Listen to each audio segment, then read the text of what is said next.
আবারও বোমা উদ্ধার করলেন সালার থানার পুলিশ। আবারও মুর্শিদাবাদ জেলার সালার থানার বড় সাফল্য। জানা যায়, সালার থানার ওসি তুষার মজুমদার তিনি গোপন সূত্রে খবর পেয়ে মঙ্গলবার গভীর রাতে সালার থানার মালিঘাটি পঞ্চায়েতের নওদাপাড়া চুনশহর মাঠ এলাকা থেকে 6টি তাজা বোমা উদ্ধার করেন। তারপর বুধবার মুর্শিদাবাদ বোম ডিসপোজাল স্কোয়াড এর টিমদের খবর দেওয়ায় তিনারা এসে বুধবার দুপুর নাগাদ বোমাগুলি নিষ্ক্রিয় করেন। এই বোমা উদ্ধারকে কেন্দ্র করে ওই এলাকায় ব্যাপক চাঞ্চল্যের সৃষ্টি হয়।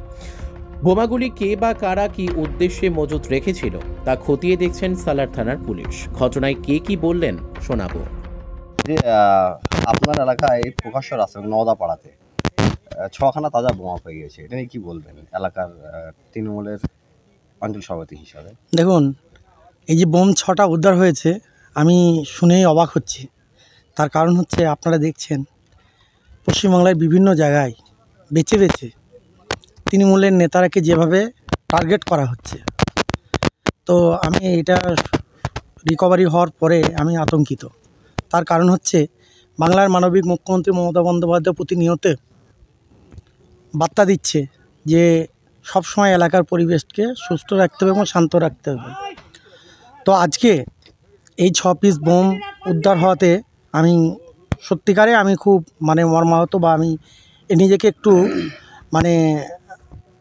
ভীতসিস্ত মনে হচ্ছে বলেও আমি মনে করছি।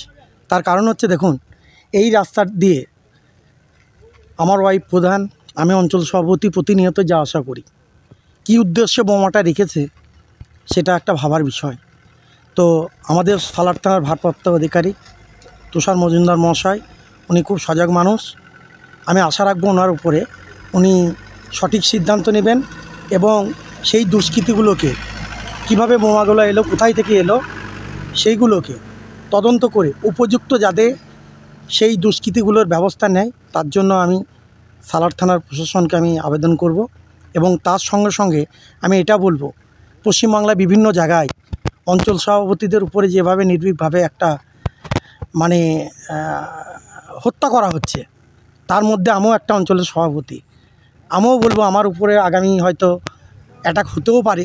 যদি সেই অ্যাটাক যদি নাই হতো, তাহলে মালিহাটি চুন শহরের মাঝখানে, এই রাস্তার মাঝখানে যে দুষ্কৃতীগুলো বোম রেখে গেল, তো পুলিশের উপরে আমাদের ভরসা আছে, আস্তে আস্তে যারা দুষ্কৃতীদের উপরে নিশ্চয়ই সেটা তদন্ত করে সঠিক ব্যবস্থা নেবে।